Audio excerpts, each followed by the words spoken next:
আসসালামু আলাইকুম। বাংলাদেশ বেতার রংপুর স্থানীয় খবরে আমন্ত্রণ জানাচ্ছি শাহানা রেজা। পবিত্র ঈদ উল ফিতর উপলক্ষে ঘরমুখী মানুষের যাতায়াত নির্বিঘ্ন করতে আন্তনগর ট্রেনের অগ্রিম টিকিট বিক্রি অব্যাহত রয়েছে। আজ 15ই মার্চ বিক্রি হচ্ছে 25শে মার্চের টিকিট। রেলওয়ের সিদ্ধান্ত অনুযায়ী আগামী 26শে মার্চের টিকিট বিক্রি করা হবে আগামীকাল 16ই মার্চ। 27শে মার্চের টিকিট বিক্রি করা হবে 17ই মার্চ। 28শে মার্চের টিকিট বিক্রি করা হবে 18ই মার্চ। 29শে মার্চের টিকিট বিক্রি করা হবে 19শে মার্চ এবং 30শে মার্চের টিকিট বিক্রি করা হবে 20শে মার্চ। প্রতিদিন সকাল ৮টা থেকে অনলাইনে ট্রেনের অগ্রিম টিকিট বিক্রি শুরু হয়। দেশের সকল শিশুর সুস্বাস্থ্য নিশ্চিতকরণে আজ দেশব্যাপী পালিত হচ্ছে জাতীয় ভিটামিন এ প্লাস ক্যাম্পেইন। ক্যাম্পেইনে 6 থেকে 11 মাস বয়সী শিশুকে একটি করে নীল রঙের এবং 12 থেকে 59 মাস বয়সী শিশুকে একটি করে লাল রঙের ভিটামিন এ ক্যাপসুল খাওয়ানো হচ্ছে। এ উপলক্ষে রংপুর সিটি কর্পোরেশন এলাকা সহ জেলার 8টি উপজেলায় আজ দিনব্যাপী 4,91,000 শিশুকে ভিটামিন এ ক্যাপসুল খাওয়ানোর পরিকল্পনা রয়েছে। সকালে সিটি কর্পোরেশনের স্থায়ী টিকাদান কেন্দ্রে ভিটামিন এ ক্যাম্পেইনের উদ্বোধন করেন রংপুর বিভাগীয় স্থানীয় সরকার পরিচালক আবু জাফর। সিটি কর্পোরেশনের 33টি ওয়ার্ডে 297টি কেন্দ্রে 1,33,500 শিশুকে ভিটামিন এ ক্যাপসুল খাওয়ানো হচ্ছে। এছাড়া জেলার 8টি উপজেলার 3,57,500 শিশুকে ভিটামিন এ ক্যাপসুল খাওয়ানো হচ্ছে।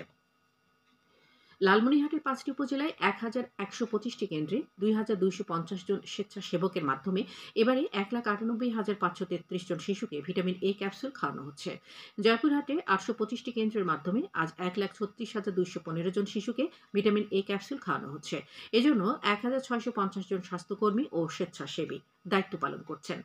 সকালে 250 শয্যা বিশিষ্ট জেনারেল হাসপাতালের বহির্বিভাগ প্রাঙ্গণে শিশুকে ভিটামিন এ ক্যাপসুল খাইয়ে ক্যাম্পেইনের উদ্বোধন করেন civil surgeon doctor Al Mamun.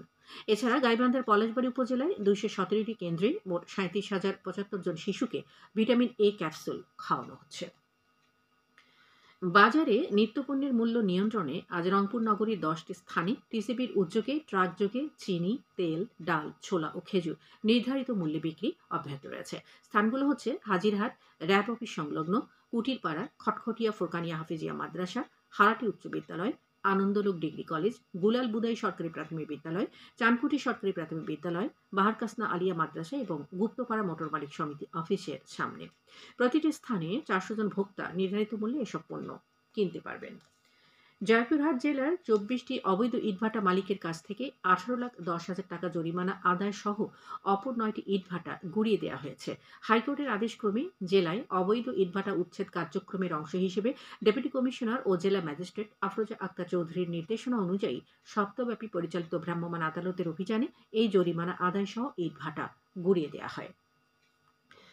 Border guard Bangladesh BGB Kurigram 22 ব্যাটালিয়নের একটি দল গোপন সংবাদের ভিত্তিতে আজ ভোররাতে রঙ্গামারী উপজেলার দিয়াডাঙ্গা বিওপি এলাকা থেকে বেশ কিছু অস্ত্র ও গোলাবারুদ উদ্ধার করেছে। 22 বিজিবি ব্যাটালিয়নের অধিনায়ক লেফটেন্যান্ট কর্নেল মোহাম্মদ মাহবুবুল হক ঘটনার সত্যতা নিশ্চিত করেছেন। তিনি জানান, বিওপির 19 সদস্যের একটি দল অভিযান চালিয়ে মালিকবিহীন অবস্থায় 5টি ভারতীয় এনএক্স 200 অ্যাথেনা গান, একটি ভারতীয় পিস্টন অ্যাসেম্বলি, 33,100 পিস ভারতীয় সীসাগুলি এবং একটি হিরো মোটরসাইকেল উদ্ধার করে। এখন শুনুন কৃষি সংবাদ। উন্নত ও বৈজ্ঞানিক পদ্ধতিতে চাষিদের উচ্চ ফলনশীল জাতের ভুট্টা চাষে উদ্বুদ্ধ করতে কুড়িগ্রামের রৌমারী ও রাজীবপুর উপজেলায় চলতি মৌসুমে ভুট্টার 82টি প্রদর্শনী প্লট স্থাপন করা হয়েছে। এর মধ্যে রৌমারীতে 55টি ও রাজীবপুরে 27টি প্লট রয়েছে। কৃষি সম্প্রসারণ অধিদপ্তর 50% করে জমিতে এসব প্রদর্শনী প্লট স্থাপনের জন্য জমির মালিককে বিনামূল্যে বীজ, সার ও কীটনাশক সহ অন্যান্য সহায়তা দিচ্ছে। এবারে জানিয়ে দিচ্ছি ইফতার ও সাহারির সময়সূচি।